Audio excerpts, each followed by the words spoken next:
Hindi cinema की चमकती दुनिया में कई प्रेम कहानियां आई और गई, लेकिन कुछ कहानियां दिल में हमेशा के लिए रह जाती हैं। एक ऐसी ही कहानी है देव आनंद और सुरैया। दो सुपरस्टार, दो दिल, लेकिन एक अधूरी मोहब्बत। एक ऐसा इश्क जो पर्दे से निकलकर असल जिंदगी में आया और इतिहास बन गया। क्या हुआ था ऐसा कि इन दोनों के बीच प्यार होने के बावजूद भी ये साथ नहीं हो। चलिए जानते हैं इस दिल छू जाने वाली कहानी। पर दोस्तों, आगे बढ़ने से पहले चैनल को सब्सक्राइब जरूर कर लीजिएगा और बेल आइकन दबाना बिल्कुल मत भूलिएगा, ताकि आप ऐसी कोई भी कहानी मिस ना कर पाएं।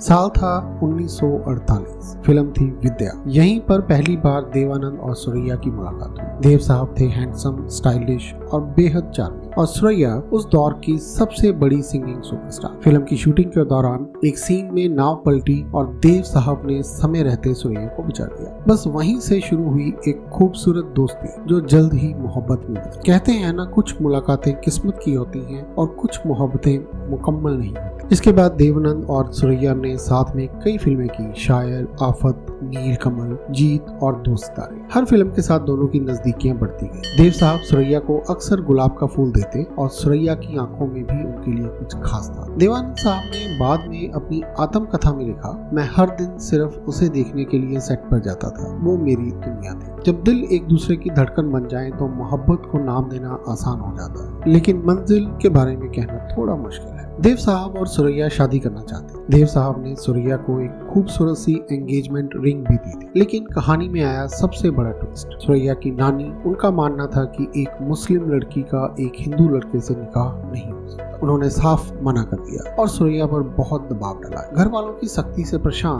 देव और सुरैया ने फैसला किया कि वह फिल्म जीत के सीन के दौरान असली में शादी कर ले। जीत फिल्म की शूटिंग में देव साहब और सुरैया की शादी का सीन फिल्माया जा रहा था, लेकिन असली पंडित को बुलाया जो असली मंत्र पढ़ने वाला था। तभी एक असिस्टेंट डायरेक्टर ने सब चौपट कर दिया। उसने सुरैया की नानी को ये खबर दी और फिर सुरैया की नानी उन्हें सेट से खींचकर जबरदस्ती ले गई। सुरैया ने देव साहब से मिलना बंद कर, फोन कॉल्स अनआंसर्ड रहने लगे और एक दिन बिना कोई अलविदा कहे वो मोहब्बत से हमेशा के लिए दूर चली गई। दोस्तों, इश्क अधूरा रह जाए तो दिल ही नहीं पूरी जिंदगी सूनी हो जाती है। समय बीतता गया। 1954 में देव साहब ने एक्ट्रेस कल्पना कार्तिका से शादी कर ली। लेकिन क्या आप जानते हैं, सुरैया ने कभी शादी नहीं। उन्होंने पूरी जिंदगी अकेले बिता दी। कभी किसी और का नाम नहीं लिया, कभी किसी और से रिश्ता नहीं जोड़ा। एक इंटरव्यू में सुरैया ने कहा, मैंने प्यार किया था सिर्फ एक बार और वो काफी था। जिसे सच्चा इश्क कहते हैं वो उम्र भर बस एक बार होता है।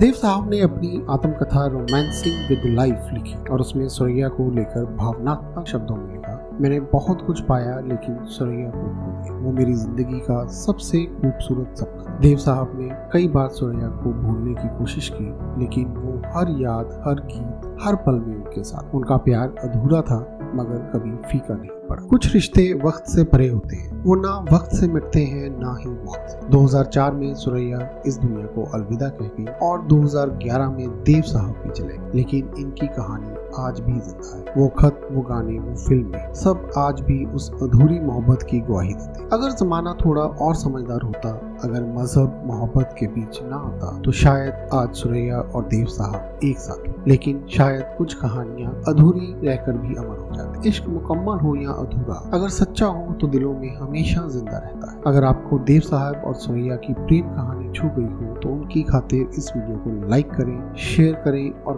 कमेंट में बताएं क्या आप भी मानते हैं कि मोहब्बतें कभी नहीं होती। तो दोस्तों, मिलते हैं अगली बार एक और दिल छू लेने वाली कहानी के साथ।